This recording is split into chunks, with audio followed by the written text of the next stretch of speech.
മസ്തകത്തിൽ വെടിയേറ്റതുപോലെ മുറിവുമായി കാട്ടാനെ കണ്ടെത്തി. ഏഴാറ്റുമുഖത്താണ് 3 ദിവസമായി കാട്ടാനെ കണ്ടത്. സൂരജ് സജിയ വാർത്തയുടെ വിവരങ്ങളും വച്ചിരുന്നു. സൂരജ്, കൃത്യം പിടികൊണ്ട പാടുപോലെ തന്നെ ഉണ്ട്. എന്ത് സംഭവിച്ചു എന്നാണ് മനസ്സിലാക്കേണ്ടത്? ഈ ആനയുടെ ആരോഗ്യനില എന്താണ് സൂരജ്? കാശ്മി, കൃത്യമായി വെടിയേറ്റതിന് സമാനമായ ഒരു മുറിവാണ് ആനയുടെ മസ്തകത്തിൽ കണ്ടെത്തിയിരിക്കുന്നത്. കഴിഞ്ഞ 3 ദിവസമായാണ് ഈ ഏഴാറ്റുമുഖത്ത് ഈ പ്ലാന്റേഷന് സമീപം ഈ ആനയെ കാണുന്നത്.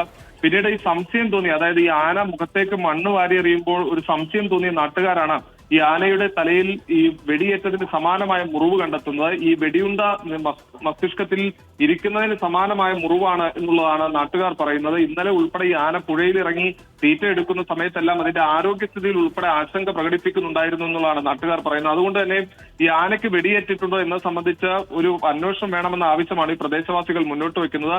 ഈ അടുത്ത കാലത്തൊന്നും ഈ ഒരു ആനയെ ഈ മേഖലയിൽ കണ്ടിരുന്നില്ല. അതായത് ഏഴാറ്റുമുഖം അതിരപ്പള്ളി മേഖലയിലൊന്നും കാണാത്ത ആനയാണ്.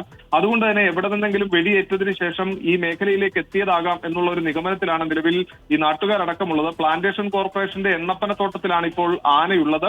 ആനയെ കണ്ടെത്തി, അതായത് ആന ഇപ്പോൾ ഉള്ള മേഖല ലൊക്കേറ്റ് ചെയ്തുകൊണ്ട് ആനയ്ക്ക് വെടിയേറ്റിട്ടുണ്ടോ എന്ന് സംബന്ധിച്ചും ആനയുടെ ആരോഗ്യത്തെ സംബന്ധിച്ചും വിശദമായ പരിശോധന നടത്തണമെന്ന ആവശ്യമാണ് ഈ നാട്ടുകാർ ഉൾപ്പെടെ പങ്കുവെക്കുന്ന കാശ്മീർ.